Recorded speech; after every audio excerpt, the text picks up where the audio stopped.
the world we live in today, the majority of the endpoints are IT enabled and IT based, IP enabled. Some of the endpoints on a DoD network include the mission systems, the weapon systems.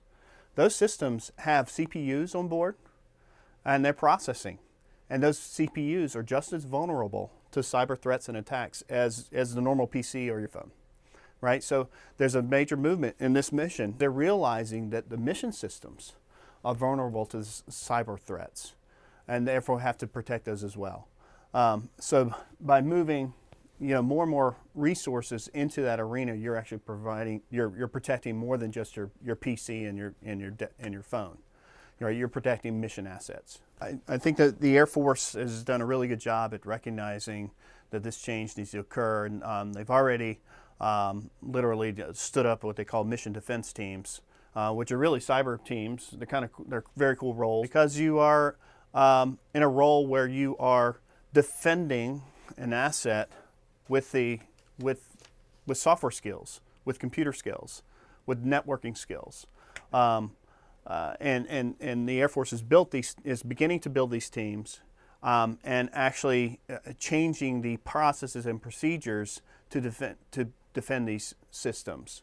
So they send what's called cyber tasking orders to various commands in the field, saying, "Look, we know that there's this threat out there. You need to put these protection layers around your systems." That's already taking place today, and so they in that role, I think there's still a need for industry, not just to commercialize the IT assets, but also offer kind of cyber as a service.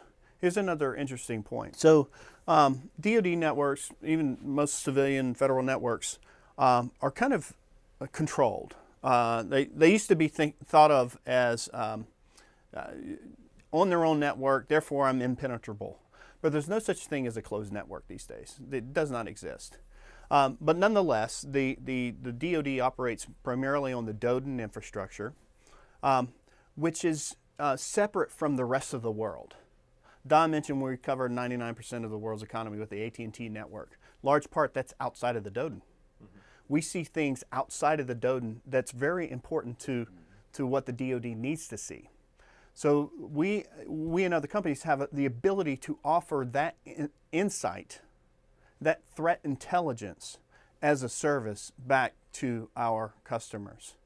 I think that's very important. So we work very closely with the federal government, frankly, to making sure that we're doing our part to understand what's happening around the globe, and that information is important. Commercial companies buy threat insights from us as a service today. Mm-hmm. We see 5 billion malicious scans and attacks over the network every single day. Okay, that is very important to the banking industry, the gas and oil industry, yeah, right? The insurance industry, you name the industry. I think it's very important also for our nation's defense. We're seeing activity on the network that perhaps our customers don't see, and that's what ultimately drives those the development of those insights that we have that we can share with our customers around cyber threats. By looking at the network, looking at the 5 billion scans, we identify threats that are coming. We're sort of like an early indicator for cyber.